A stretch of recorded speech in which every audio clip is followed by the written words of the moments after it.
I saw my little brother crawling towards the pool, but I didn't stop him. Instead, I went upstairs and just watched, because this was all part of my perfect plan. Watching the little guy get closer and closer, a small smile formed on my lips. But then, at the last second, my aunt suddenly showed up and saved him. My heart just dropped. And what was worse, my uncle found the candy on the ground, and he noticed the door was open. He knew he'd locked that door, so how the hell did the kid get out? So he stared right at me and asked if I had bought any candy. I answered coldly, I never eat candy. But soon after, he noticed a small knife was gone from the drawer. The suspicion fell on me again, but I denied everything. Until the next day, when the knife turned up in my drawer. My uncle didn't want to think I was malicious. But the candy and the knife, it was all the proof he needed. He decided I was a liar, and that there was something wrong with me. So, he decided to send me to a boarding school. On the outside, I smiled and agreed.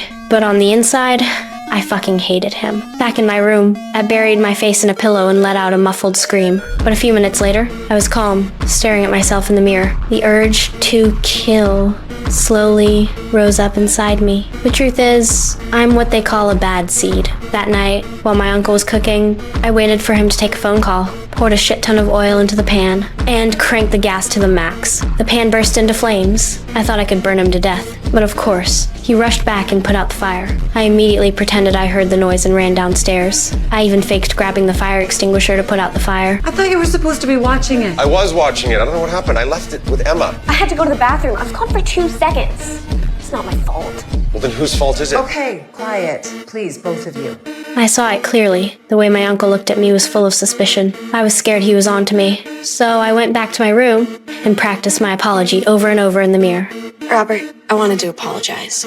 Uncle Robert, I just wanted to apologize. With that fake, guilty look on my face, I went to my uncle to confess. I told him the fire was my fault, a careless mistake. I said, because I'm a foster kid, I was terrified of being blamed for messing up, so I lied. Hearing that, he softened up. He hugged me and said he forgave me. But deep down, I gave him a cold, little smile. After calming him down, I left, feeling confident. But after a little while, the garage light went out. Yeah, I did that. And then the car jack slammed down. The car weighed 2 tons. He was pinned, unable to move, struggling helplessly.